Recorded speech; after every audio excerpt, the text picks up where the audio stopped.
नमस्कार दोस्तों, मैं हूं मुक्ता दीक्षित एस्ट्रोलॉजर। आज हम बात करेंगे मकर संक्रांति के पर्व की।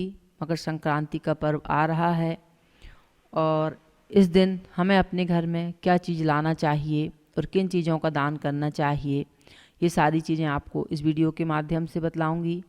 आप सभी को मकर संक्रांति पर्व की हार्दिक हार्दिक शुभकामनाएँ।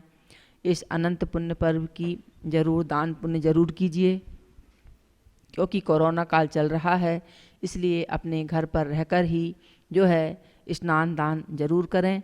और इसके साथ यदि आप नर्मदा जल या गंगा जल अपने स्नान के जल में डाल करके स्नान करते हैं तो आपको पुण्य तीर्थ की पुण्य फल की प्राप्ति होगी।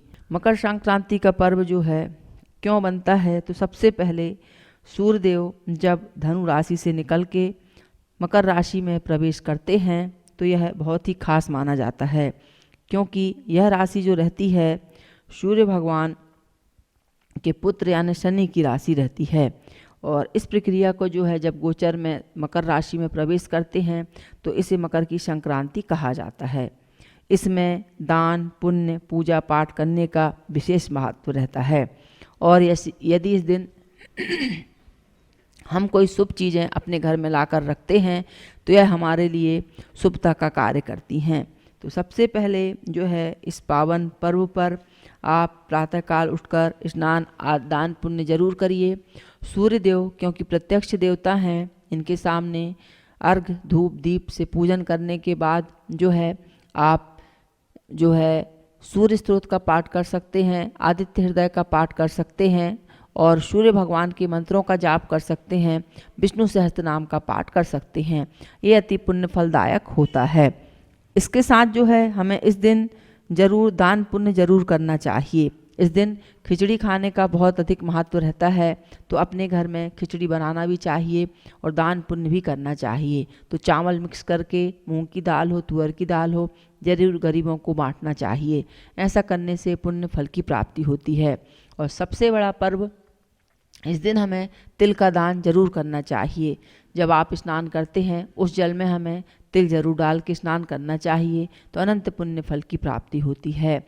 और साथ ही तिल के लड्डू गुड़ ये सारी चीज़ें हमें दान जरूर करना चाहिए। वस्त्र ऊनी कंबल गरीबों को दान करने से सूर्यदेव तो प्रसन्न होते ही हैं, साथ ही साथ शनि देवता की प्रसन्नता भी प्राप्त होती है। तो जी हाँ दोस्तों, यह काम आप जरूर करें। और सूर्य भगवान को प्रसन्नता के लिए इस दिन हम सूर्य यंत्र को जो है अपने घर में भी स्थापित कर सकते हैं।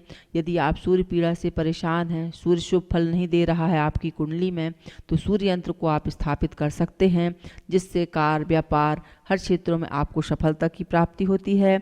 और इसके साथ ही जिन्हें कहा जाता है, जिनको वास्तु के अनुसार अपने घर में लगाने से जो है सफलता की प्राप्ति होती है, घर में सकारात्मक ऊर्जा की वृद्धि होती है, तो इस दिन यह घंटियां ला कर के अपने घर में ईशान कोण में ज़रूर लगाना चाहिए।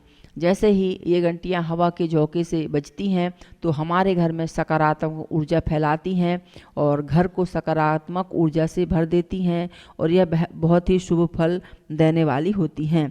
तो इन घंटियों को लगा करके हम शुभ फल प्राप्त कर सकते हैं।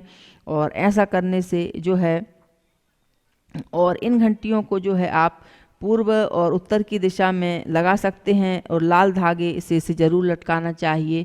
ऐसा करने से पुण्य फल की अधिक प्राप्ति होती है।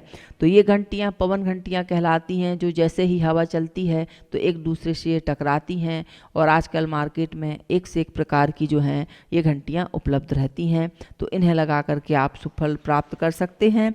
इसके साथ ही साथ हमें इस दिन, जैसा कि मैंने बताया है, सूर्य भगवान की पूजा करना चाहिए, दान पुण्य जरूर करना चाहिए और सूर्य के मंत्रों का जो है जाप कर सकते हैं आप। घृणी आदित्य सूर्याय नमः इस मंत्र का जाप कर सकते हैं।